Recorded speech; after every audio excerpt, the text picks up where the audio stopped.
সামাজিক যোগাযোগ মাধ্যমে জামাত আমিরের একটি ভিডিও ফুটেজ ছড়িয়ে পড়ার পরে নতুন করে আবার বিতর্কের সৃষ্টি হয়েছে এবং জামাতের যারা হেটার, সমালোচক, যারা জামাতের প্রতি পায়ে পায়ে দোষ খুঁজতে চায়, তারা এই ভিডিওটাকে নিয়ে সমালোচনায় তারা ফেটে পড়েছে। এরা এদের দূরবীনটা কিন্তু জামাত আমিরের দিকে লাগিয়ে রেখেছে, সেট করে রেখেছে।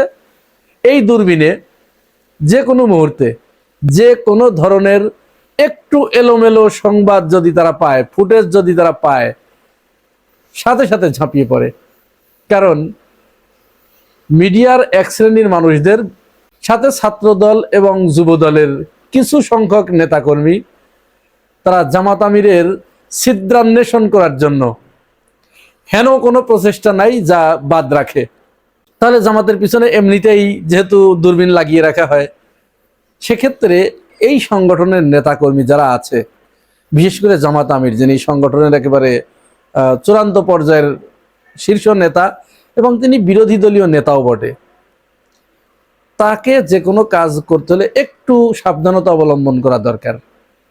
এখন এরা জামাতকে কিভাবে ঘায়েল করতে চায়, ছোট্ট একটা ভিডিও ক্লিপ আগে দেখি, তারপরে কথা বলি। ঢাকা উত্তরের মেয়র নির্বাচনের প্রার্থী সেলিম উদ্দিন জনগণের মধ্যে সিগারেট বিতরণ করছেন। সিগারেট তো একটি মাদকদ্রব্য আমরা যতদূর জানি, তাহলে একজন জামায়াত নেতা আসলে কিভাবে সেটি বিক্রি করেন, এমন প্রশ্ন জনগণের মনে উঠেছে। আপনার কাছে এর উত্তর জানতে চাই। ইসলামের বিবেচনা আমি তো মনে করি সিগারেট যেটা বিলি করছেন, সিগারেট ইসলামের দৃষ্টিতে হারাম রে ভাই, এটা তো একটা নেশা।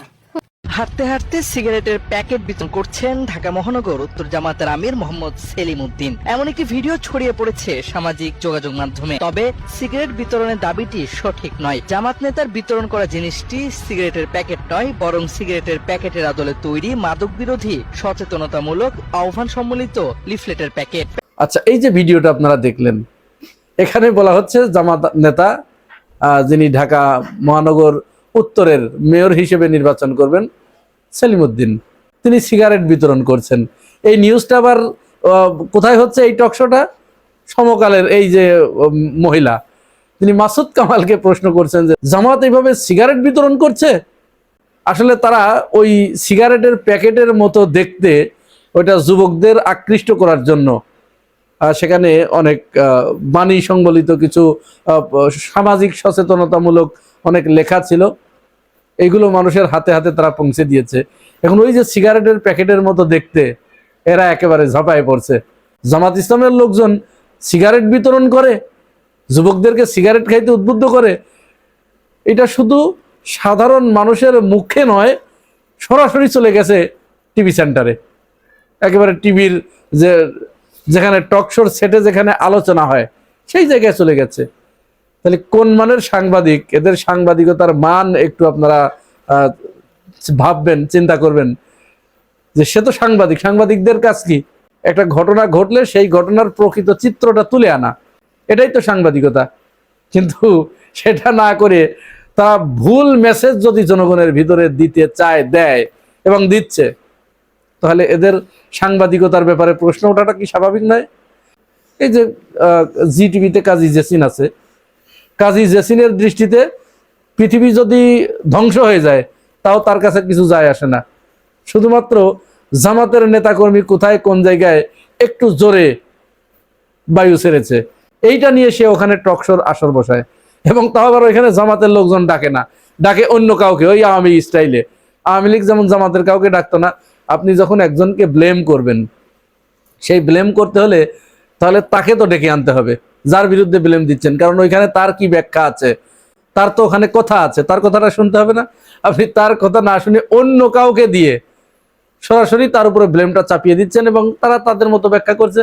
মাসুদ কামালের কাছেও যখন প্রশ্ন করা হয়েছে, মাসুদ কামাল এমনি তো জামাতের ছিদ্র খুঁজতে থাকে, তাহলে তাকেও তো এটা আর যাচাই করার প্রয়োজন পড়ে নেই। ওই মহিলা যখন তাকে প্রশ্ন করেছে, সাথে সাথে সে তার মতো করে জবাব দিচ্ছে। কিন্তু পরবর্তীতে দেখা গেল ওটা আসলে সিগারেটের প্যাকেটের আদলে সামাজিক সচেতনতামূলক একটি কার্ড ওর ভিতরে ছিল। তাহলে জামাতকে এইভাবে ঘায়েল করার জন্য ওত পেতে বসে আছে। সেক্ষেত্রে জামাতের আমির যদি হয় তাহলে তো কথাই নেই। তো জামাত আমিরের যে ভিডিওটি ছড়িয়ে পড়েছে সেটি হচ্ছে, তিনি বাঁশখালীতে, আপনারা জানেন প্রবল বন্যা হয়েছে, বন্যায় অনেকটা তলিয়ে গেছে। তো জামাত ইসলাম তো মানবিক সংগঠন, আপনারা সবাই জানেন, এটি তার যারা হেটার তারাও এটা স্বীকার করবে যে মানুষের বিপদ আপদে তারা সবার আগে ছুটে যায়। তো জামাত ইসলামের লোকজন সেখানে ঝাঁপিয়ে পড়েছে বন্যা দুর্গত মানুষদের পাশে। এখন বিপত্তিটা পেতেছে ফরহাদের বাড়ি তো বাঁশখালীতে, ফরহাদ জামাত আমিরকে সেখানে নিয়ে গেছে। ফরহাদের ডাকে জামাত আমির যখন সেখানে গেছে, যে সে যখন ওই বন্যা দুর্গত মানুষকে দেখেছে তখন সে আর আবেগ সংবরণ করতে পারে নাই।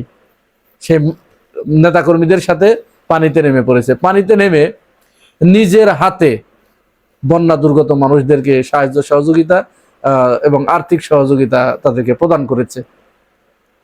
এবং তিনি তো সবসময় আপনারা জানেন যে পাঞ্জাবি পরেন, পায়জামা পরেন। তিনি পাঞ্জাবিটা খুলে একটা সাদা গেঞ্জি গায়ে দিয়ে এবং সাদা পায়জামা পরে তিনি পানির ভিতরে নেমে পড়েছেন। এইবার এই ফুটেজটা পাওয়ার সাথে সাথে বাংলাদেশের এক শ্রেণীর মানুষ জামাত আমিরকে একেবারে তুলোধনা করে ছাড়ছে, যে যেরকম পারছে বিভিন্ন ভাষায় গালিগালাজ করছে। হ্যাঁ, তাদের গালিগালাজ করাটা খুবই স্বাভাবিক, তারা সমালোচনাও করতে পারে, কারণ তারা জীবনে কোনোদিন মানুষের নিজের হাতে একটি টাকা কখনো দিয়েছে কিনা এটা সন্দেহ। এমনকি তাদের বংশে তাদের পরিবারের কেউ কোনোদিন কোনো ফকিরকে 1 পয়সা ভিক্ষা দিয়েছে কিনা এই ব্যাপারেও সন্দেহ আছে। কারণ আপনি যখন নিজের হাতে কাউকে কিছু দান করেন, আপনার ভিতরে যদি ওই মনুষ্যত্ব থাকে তাহলে এইটার তৃপ্তি আলাদা, এইটার একটা আলাদা মজা, আলাদা একটা ইন্টারেস্ট আছে এর ভিতরে। এটা একটা নেশার মতো। আপনি যারা মানুষকে খাওয়ায়, যারা মানুষকে দান করে, যাদের অন্তরটা, যাদের হৃদয়টা একেবারে কোমল, ফুলের মতো কোমল, নরম, এই মানুষগুলো অপরের দুঃখ দেখলে যাদের ভিতরটা সাথে সাথে চৌচির করে হয়ে যায়, পেটে চৌচির হয়ে যায়, যারা নিজেদেরকে স্থির রাখতে পারে না, তারা ঝাঁপিয়ে পড়ে। এবং এই ঝাঁপিয়ে পড়ে নিজের হাতে যে কিছু করতে পারাটা অপরের জন্য, এটাকে তারা বিরাট এনজয় করে এবং এইটাকে তারা জীবনের সবচেয়ে বড় সফলতা মনে করে। তো এখন যারা সমালোচনা করছেন, আপনাদের তো আসলে জীবনে কোনো এই ধরনের রেকর্ড নাই, যার কারণে জামাত আমির পাঞ্জাবি গায়ে দিয়ে কেন নামলো না, সে কেন একটা গেঞ্জি গায়ে দিয়ে নেমে পড়লো, সে একজন বিরোধী দলীয় নেতা, এইটুকু বললে ঠিক ছিল। এতটুকু বলার অধিকার সবার আছে। এবং আমিও বলছি যে জামাত আমির তিনি যে পজিশনে আছেন তার পজিশন থেকে একেবারে ওইভাবে জামা কাপড় খুলে, তার ড্রেস যেটা সেটা খুলে তিনি পানিতে নেমে পড়বেন, এতটুকু না করলেও চলে। তিনি ডাঙায় থেকে তার নেতাকর্মীদের নির্দেশ দিলেই ওটা একেবারে 100-র ভিতর 100 পালন হবে, ওখানে বিন্দুমাত্র কমতি থাকবে না। সুতরাং তার না নামলেও চলতো, যেহেতু তিনি বিরোধী দলীয় নেতা, তিনি তার একটু নিরাপত্তার ব্যাপারও আছে, কারণ তার তো শত্রুর অভাব নাই। আর এই সমস্ত জায়গায় একটু দৃষ্টিকটু কোনটা সেই ব্যাপারেও একটু খেয়াল রাখা দরকার, যেন কোনো কাজ বেশি অতিরিক্ত আবেগ দেখাতে গিয়ে ক্যামেরার সামনে যেন দৃষ্টিকটুতে পরিণত না হয়। এটা একটু তার আশেপাশে যারা থাকে তারা একটু তাকে বলে দিলে, বা যারা পিএস আছে তারা বলে দিলেই চলে। তারপরেও এই সমস্ত মানুষদের আসলে থামানো যায় না। আপনি কি করে থামাবেন? সে তো আসলে দুনিয়ার যশ খ্যাতি এটা চায় না। এই জামাতের যে আমির ডক্টর শফিকুর রহমান, আমরা তাকে যতটুকু দেখছি, বিশেষ করে এই নির্বাচনের কিছুদিন আগ থেকে, তার যে অ্যাটিটিউড, তার যে মানবিকতা, তার যে মনুষ্যত্ব আমরা যেটার প্রমাণ পাচ্ছি, তিনি আসলে দুনিয়ার যশ খ্যাতির চিন্তা তার মাথার ভিতরে নাই।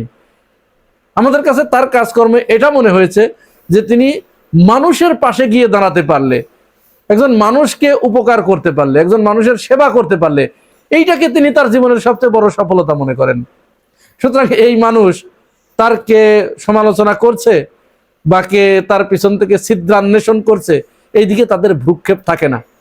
তো যাই হোক, তাহলে এই যে যারা সমালোচনা করছেন, আপনারা এতটুকু বললে যে তিনি গায়ে জামা দেন নাই, পাঞ্জাবি খুলে একটা গেঞ্জি গায়ে দিয়ে তার মতো একজন মানুষ পানিতে নেমে পড়েছে, এটা দৃষ্টিকটু, এই পর্যন্ত বললে ঠিক ছিল। কিন্তু আরো এক ধাপ এগিয়ে গিয়ে আপনারা এবার তার কোথায় কি দেখা যাচ্ছে, তার পায়জামা ভিজে গেছে সাদা, ইত্যাদি ইত্যাদি, এই নোংরা জাতীয় কথাবার্তা যারা আপনারা বলেন, এদের আসলে পরিবারটাও ওই নোংরা জায়গা থেকেই উঠে এসেছে, একেবারে স্রেফ ওই নোংরা জায়গা থেকে উঠে এসেছে। আর সর্বশেষ কথা হচ্ছে, যারা কাজ করে তারা কখনো অন্যের দোষ অন্বেষণ করে না। যারা তার সমালোচনা করছেন তাদের অধিকাংশ, মোস্ট অফ দেম, আপনারা চাঁদাবাজিতে লিপ্ত, অপরের ধন সম্পদ আপনারা গ্রাস করতে লিপ্ত। প্রিয় ভাই ও বোনেরা, এই পুরো বিষয়টাকে আপনাদের কাছে কি মনে হয়েছে জানাবেন মন্তব্যের ঘরে। আর আপনি যদি আমার এই চ্যানেলে নতুন হয়ে থাকেন তাহলে চ্যানেলটি সাবস্ক্রাইব করে পাশে থাকবেন। আজ এ পর্যন্তই, ভালো থাকবেন, আল্লাহ হাফেজ।